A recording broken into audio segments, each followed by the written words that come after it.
결국 초등학교에서 공통적으로 인기 있는 아이들의 특징은 성적이 아니라 초등학교 3학년 성적 정말 평생 가나요?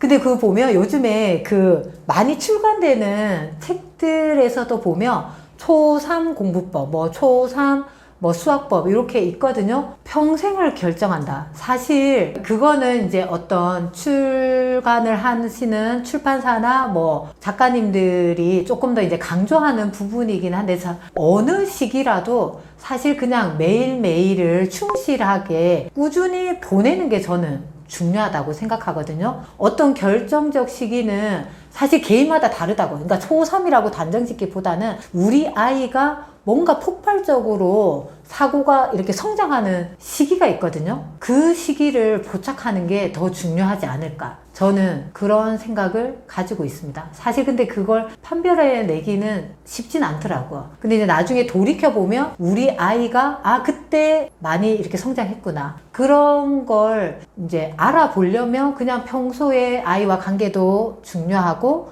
꾸준한 책 읽기, 기본적인 생활 습관, 그런 좋은 태도 이런 게 가지는 게 그러니까 차곡차곡 이렇게 쌓여 있는 아이들이 그렇게 좋은 그리고 누구나 바라는 누구나 부러워하는 그러한 대학과 직장을 가질 수 있지 않을까. 그거는 어릴 적부터 쌓아가야 된다고 생각합니다. 초등학교 2학년을 특히 강조하시는 이유가 있나요?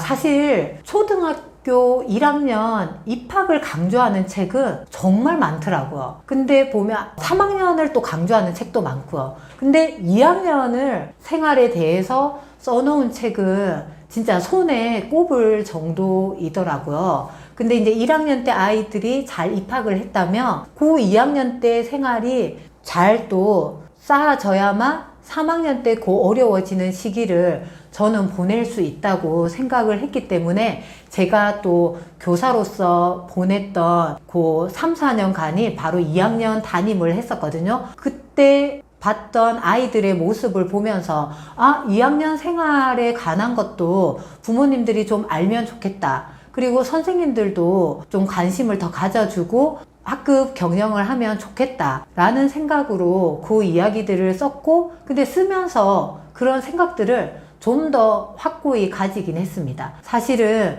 중요하지 않은 시기는 제가 없다고 말씀드렸지만 그렇게 뭔가 출판 시장에서 그러니까 많이 출간된 책이 없기에 오히려 이런 것들을 많은 분들에게 알려드려서 더 관심을 가지게 만드는 게 저의 또 작은 소망이기도 했습니다. 보면 특히 또 이제 1, 2학년이 놀이 중심의 그 교육과정으로 이루어져 있다고 말씀드렸잖아요. 그래서 그 2학년을 잘 보내게 된다면 아이들의 성장에 날개를 달아주는 시기라고 저는 말씀드리고 싶습니다. 아이들이 놀이를 통해서 기쁨도 얻고 성취도 얻고 그리고 주변 친구들과의 관계 속에서 어떻게 내가 소통을 해야 되는지 알게 된다면 아이들의 배움과 성장에 커다란 자양분이 될 거라고 저는 믿어 의심치 않습니다. 그렇기 때문에 2학년이 그 초등학교 과정에서도 중요하고 그리고 많은 분들이 관심을 가지고 지켜봐 주시기를 부탁드립니다.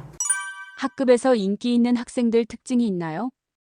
그렇죠. 2학년뿐만 아니라 사실은 어디서나 공통되는 특징이지 않을까 저는 그렇게 생각하거든요. 첫 번째로는 따뜻하고 친절한 아이라고 생각합니다. 사실은 공부를 잘하면서 성격이 이상한 아이들이 있어요. 그런 아이들은 사실은 수업 시간에 뭔가 독보적인 발표나 자신의 능력을 과시할 수는 있지만 생활하면서 문제에 부딪히게 되면 그 아이는 친구들로부터 외면을 당하기 쉽습니다. 하지만 따뜻하고 친절한 아이는 친구들이 정말 바로 알고 있거든요.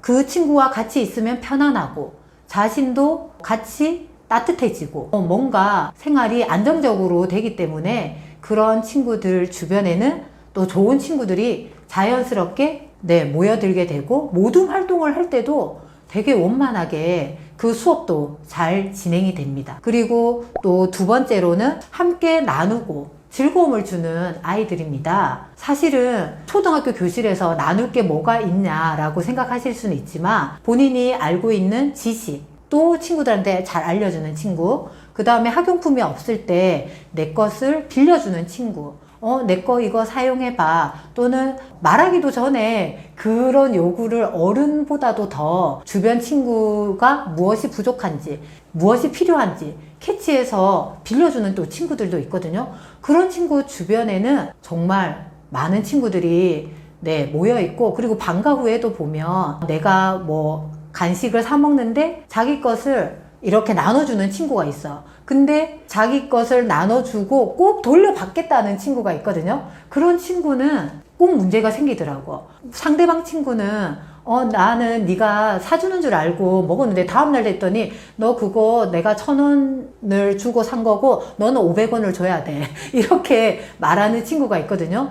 그러니까 그렇게 말하는 친구들은 뭔가 또 문제 상황이 생겨서 부모님과도 뭔가 소통해야 되고 그걸 또 해결해 줘야 되고, 그러면 아이들이 조금 불편함을 해소하게 되니까 결국은 관계가 멀어지게 되더라고. 정확한 책 제목은 제가 기억이 안 나는데 하여튼 라디오에서 그 얘기를 들었어. 세상에는 세 종류의 사람이 있다. 첫 번째로는 기버, 두 번째로는 매처, 세 번째로는 테이커라고 하거든요. 그래서 이제 기버는 내가 받은 것보다 더 많이 주는 사람, 두 번째로는 내가 준 것과 받은 것을 똑같이 꼭 생각하는 사람, 세 번째는 준 것보다 많이 받는 사람.